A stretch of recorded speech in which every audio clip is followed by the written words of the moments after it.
Hello दोस्तों, welcome to our channel leading light academy. दोस्तों, आज परसेंटेज का लेक्चर नंबर 7 होने वाला है और हम लोग आज टैकल करेंगे आय व्यय पर आधारित प्रश्नों को।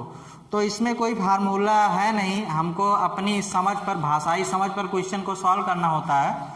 तो आइए देखते हैं। तो जैसे मैंने बताया हुआ है कि कोई वैल्यू x है तो वह अपने आप में 100% होती है। इसी तरह यहाँ क्या है कि कोई किसी व्यक्ति की जो आय है यानी जो उसकी इनकम है वह अपने आप में 100% होगी। ठीक है, अगर वह उसमें से 40% व्यय करता है यानी व्यय जो है अगर वो 40% करता है तो 100 से 40 गया, आया 60, यानी जो वह बचत है वह 60% की करेगा।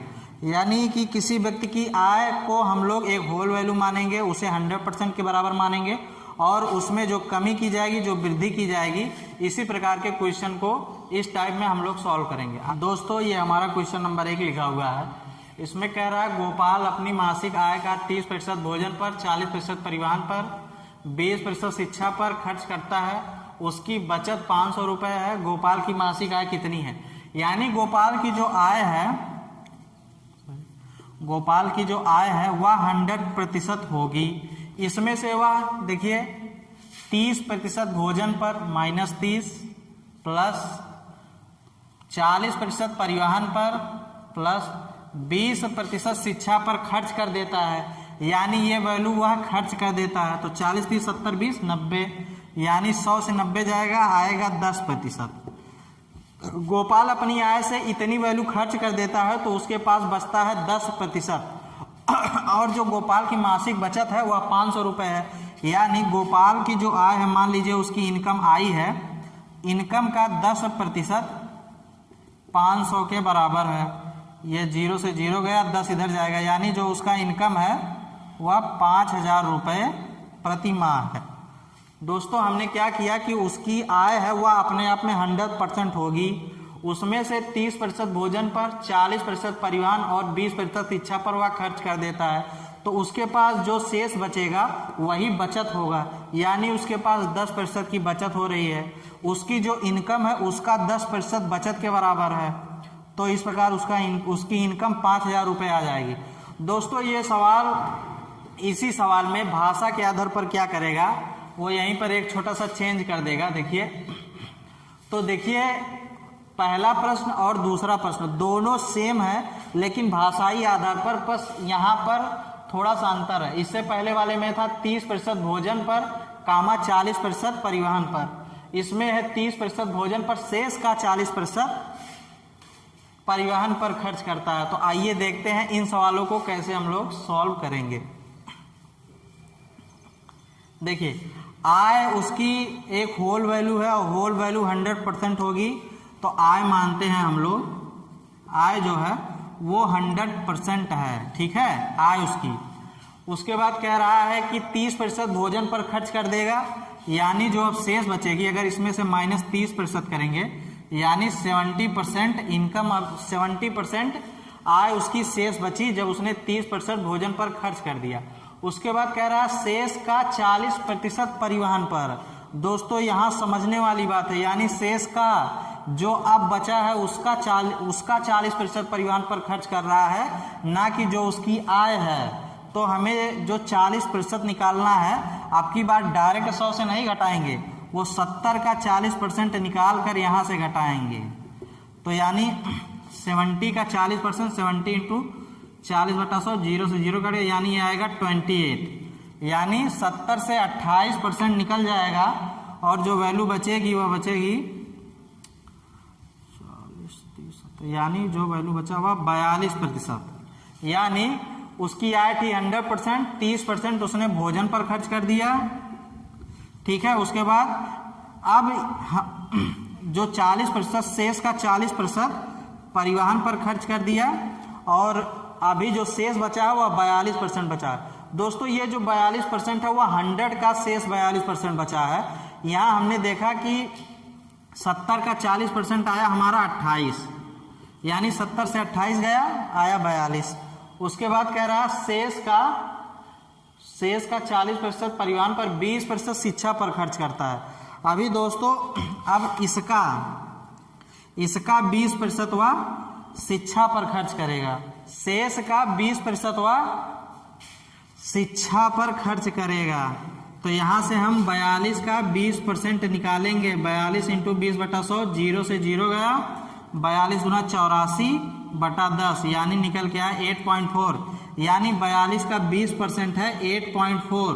अब 42 से 8.4 जाएगा तो ये वैल्यू आएगा 0.633, यानी 33.6% उसके पास शेष बचेगा और उसका बचत दे रहा हुआ 336, यानी इनकम मान लेते हैं आई, इनकम का 33.6% हटाने के लिए हम लोग डिवाइड करेंगे 100 से, वह बराबर है 336 के।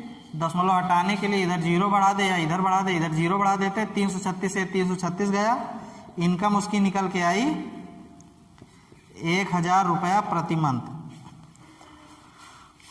दोस्तों आज का हमारा क्वेश्चन नंबर 3 है। कह रहा है श्रीमान ने अपनी कुल आय का 20% मकान किराए पर, शेष का 70% घरेलू चीज़ों पर खर्च करते हैं, तो उनकी बचत 1800 रुपये है, तो उनकी कुल आय है।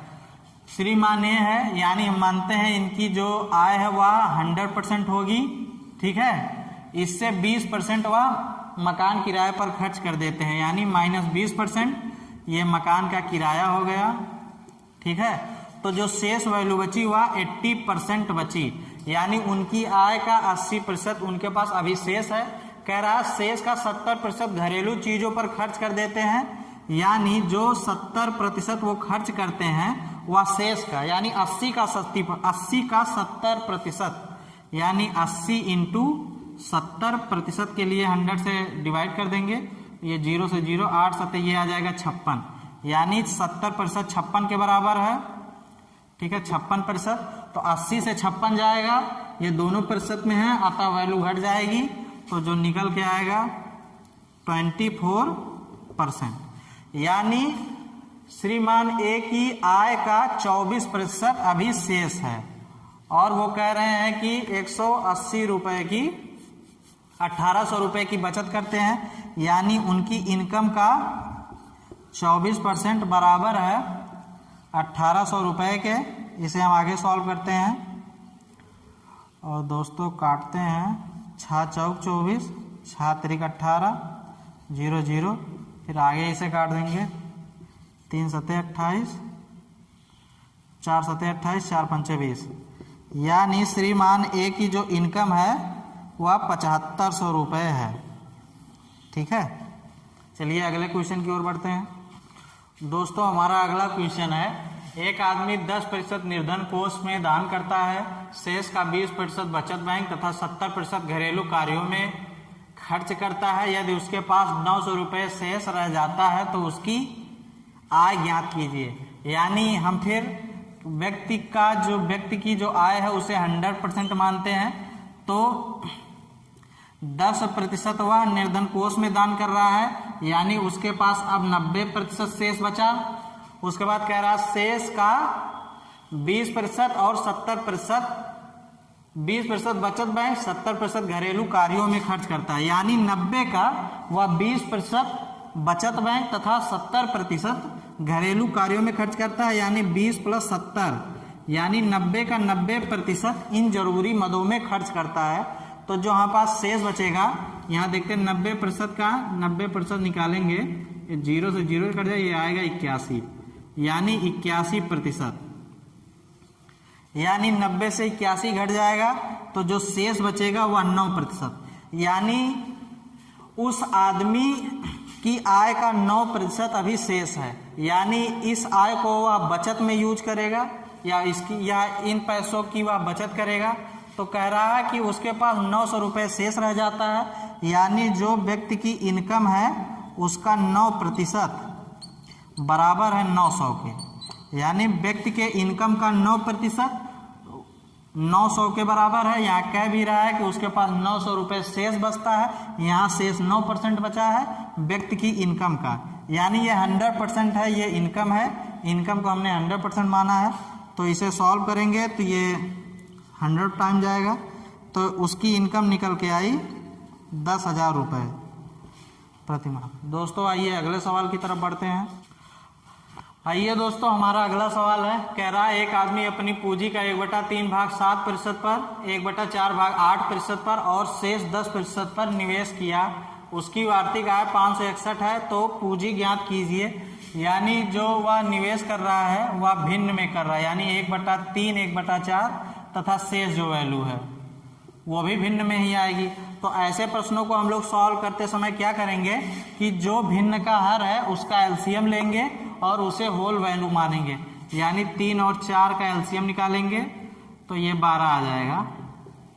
ठीक है, एक बार 3 से करेंगे तो ये 4 बचेगा, फिर 4 1 1, तो चलो कर ही देते, 3 × 4 मतलब 12 आएगा। ठीक है, तो हम मानते हैं व्यक्ति की जो पूंजी है वो 12x है। ठीक है, तो कह रहा है 1/3 भाग 7% पर, यानी 12 का 12x × 1/3 यानी 3 × 4 = 12 यानी 4x। कह रहा है 4x 7% पर, 7% यानी 7/100 प्लस, उसके बाद कह रहा है 1/4 भाग 8% पर, यानी 12x × 1/4 यानी 3x, 4×3 = 12 यानी 3x भाग 8% पर, तथा शेष 10% पर निवेश किया। अब 4x 3x मतलब 7x और उसकी जो वैल्यू थी पूर्ण वैल्यू 12x है, यानी 12x में से 7x चला जाएगा तो हमारे पास 5x शेष बचेगा, 5x, और इसे 10% पर वह निवेश कर रहा है। उसके पास जो पूंजी निकल के आ रही है 561। अब इसे हम लोग सॉल्व करते हैं, ये 100 तीनों में है इसलिए ये उधर चला जाएगा। ये 7 × 4 = 28x plus 24x plus 50x बराबर है 561। ये 100 मल्टीप्लाई होगा तो लास्ट में 2 0 लग जाएगा। तो दोस्तों इसे हम ऐड करेंगे, आ जाएगा 2 10, 102x बराबर है 561 00 के। आगे इसे हम लोग सॉल्व करते हैं, इसे मैंने किया हुआ है, ये 51 से कट रहा है। हम लोग 51 से डिवाइड करेंगे तो ये 2 बार जाएगा और ये 11 बार, इसे मैंने किया हुआ है तो ये निकल के आएगा। यहाँ लिखते हैं, इसे हटा देते हैं। हमने वैल्यू मानी है 12x, तो ये निकल के आया 2x बराबर 1100, यानी x की वैल्यू है गई 550, और जो आदमी की आय है वह है 12x, यानी आय या पूंजी या आय बराबर 12x, यानी 12 × 550। आगे सॉल्व करेंगे, 0 12 पंचे 60, 80 लाए 6, 12 पंचे 60 से 66, यानी उस आदमी की जो पूंजी है वह 6600 रुपये है। इसमें से उसने इस प्रकार तोड़ तोड़ कर निवेश किया हुआ था। आइए अगले सवाल की तरफ बढ़ते हैं। क्वेश्चन कह रहा है एक व्यक्ति अपनी आय का 75% राशि खर्च कर देता है, अनंतर उसकी आय 20% बढ़ जाती है और खर्च में वह 15% की वृद्धि कर देता है। तो बताइए बचत में कितने प्रतिशत की वृद्धि होगी। आइए देखते हैं। मानते हैं जो ये आय है, जो व्यक्ति की प्रारंभिक आय है वह 100% है, यानी उसकी कुछ आय होगी वह अपने आप में 100% होगी। उसके बाद वो खर्च या व्यय, वह व्यय या खर्च जो कर रहा है वह 75% की, यानी जो उसकी आय है उसमें से वह 75% खर्च कर रहा है, तो जो बचत होगी वह 25% की होगी। 100 - 75 यानी 25। उसके बाद कह रहा है अनंतर उसकी आय, अनंतर मतलब बाद में या कुछ समय बाद उसकी आय 20% से बढ़ गई, यानी जब आय 20% से बढ़ेगी तो ये हो जाएगी 120%। ठीक है, और उसके बाद कह रहा है कि खर्च में वह 15% की वृद्धि कर देता है। दोस्तों देखिए यहाँ जो वृद्धि कर रहा है वह खर्च में कर रहा है, तो हमें जो 15% निकालना है वह 75 का निकालना है। यहाँ निकालते हैं 75 × 15/100, 25 ये 3 ये 4 आ जाएगा 45/4, ये आ जाएगा 11.25, यानी जो वृद्धि हो रही है 11.25% की। इसे हम 75 में ऐड कर देंगे तो ये निकल के आएगा 86.25%, यानी पहले जो व्यक्ति का खर्च था वह उसकी आय का 75% था। उसके बाद जब उसमें 15% की वृद्धि हुई तो यह 86.25% हो गया। अब उसके बाद देखते हैं दोस्तों, पूछा है कि बचत में कितने प्रतिशत की वृद्धि होगी। तो हमारी आय है 120 और हम खर्च कर रहे हैं 86.25 की, तो हमारे पास जो राशि शेष बचेगी वह बचत होगी, यानी बचत हो जाएगी 33.75% की। दोस्तों बचत हो गई 33.75% की। और वो हमसे पूछा कितने प्रतिशत की बचत में कितने प्रतिशत की वृद्धि हुई, यानी पहले बचत थी 25, अभी हो गई है 33.75। तो प्रतिशत वृद्धि निकालने के लिए हमने फार्मूला बताया हुआ है, वृद्धि बटा प्रारंभिक मान इंटू 100, यानी वृद्धि कितने की हो रही है 25, ये वृद्धि हो रही है 8.75 की, प्रतिशत लगा देते हैं, यानी फाइनल मान माइनस इनिशियल, जो हम फाइनल से इनिशियल घटा देंगे तो हमारी वृद्धि निकल के आ जाएगी। दोस्तों अब हम प्रतिशत वृद्धि निकालते हैं। प्रतिशत वृद्धि ये आएगा, वृद्धि मतलब 8.75 बटा प्रारंभिक मान यानी 25 है इंटू 100। ये 25 से काट देंगे, 4 बार जाएगा, 4 का इसमें गुणा करेंगे, ये आएगा 0.035, यानी व्यक्ति की बचत में 35% की वृद्धि होगी।